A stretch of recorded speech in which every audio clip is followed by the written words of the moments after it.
जय जिजाऊ, जय शिवराय, जय शंभूराजे।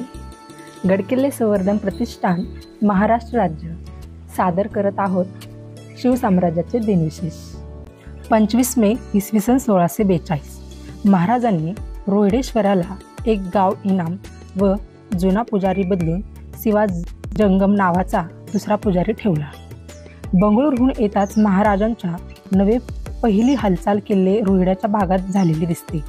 एका पत्रानुसार रोहिडेश्वराला एक गाव महाराजांनी इनाम दिल्याचे व जुना पुजारी बदलून शिवा जंगम नावाचा दुसरा पुजारी ठेवल्याचे कळते। याच कारणामुळे रोहिडे खोऱ्याच्या दादाजी नरसप्रभू देशमुख यांना दिलशहाने देण्यात त्वरित दिले।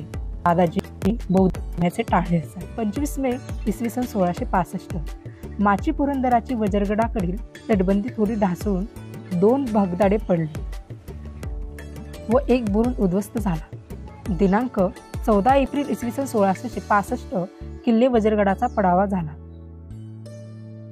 दिलेर खानाने आपला मोर्चा किल्ले पुरंदराकडे वळविला। दिलेर खान व मिर्झा राजे जयसिंग किल्ले पुरंदर लवकरात लवकर यासाठी कोणाची पाराख करीत होते। किल्ले पुरंदर दाद देत नव्हता। वज्रगडावरून पुरंदरची माची मारत सापडली होती, त्यामुळे पुढच्या माचीवर मोगली तोफांचा मारा सुरू झाला।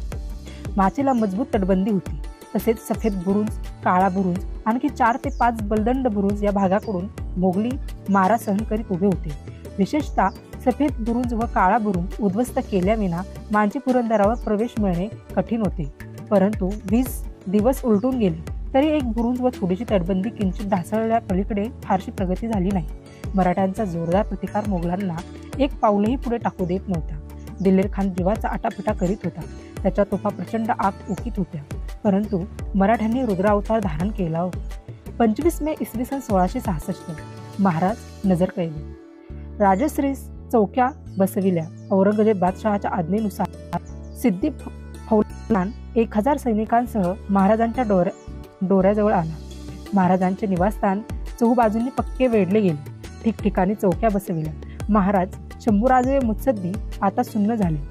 सिंहासन प्राप्तीसाठी ज्या औरंगजेब बादशहाने प्रत्यक्ष बाप व अन्य बहुबंदीचे दयामाया न दाखविता एकूण 36 बळी घेतले होते, तो आता महाराजांना जिवंत सोडणे असंभवनीय होते। 25 मे इसवी सन 1680 कोकणचे सर सुभेदार रायजी पंडित यास व्हिसेरेईने लिहिलेल्या पत्राची नोंद।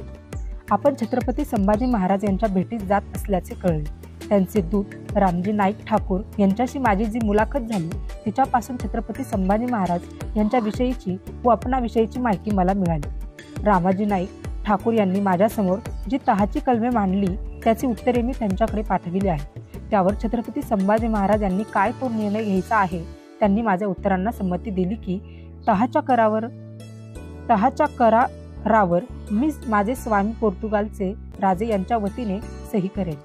25 मे इसवी सन 1733 प्रतिनिधींनी रायगडाला वेढा घातला।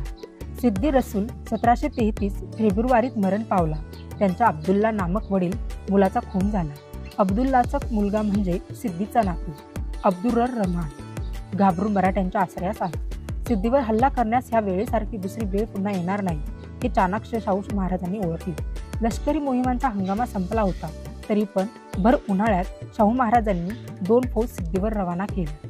एक बाजीराव पेशव्यांच्या हाताखाली जंजीरयावर व दुसरी श्रीपतराव प्रतिनिधींच्या नेतृत्वाखाली रायगडावर पाठवली। मध्यंतरीच्या काळात पेशव्याने रायगडाच्या किल्लेदाराला लाच देऊन किल्ला हस्तगत करण्याचा प्रयत्न करून पहिला पण बातमी फुटून पाठवलेला पैसा लुटला गेला। साताऱ्याहून पुन्हा पैसे मागवण्यापूर्वीच 25 मेला श्रीपतराव प्रतिनिधी आपली फौज घेऊन रायगडी दाखल झाला व 8 जूनला त्याने रायगड पुन्हा स्वराज्यात आणला। रायगड मोहिमेवरून बाजीराव व श्रीपतराव प्रतिनिधी यांच्यात वादविवाद होऊन काही काळ त्यांचे संबंध बिघडले होते।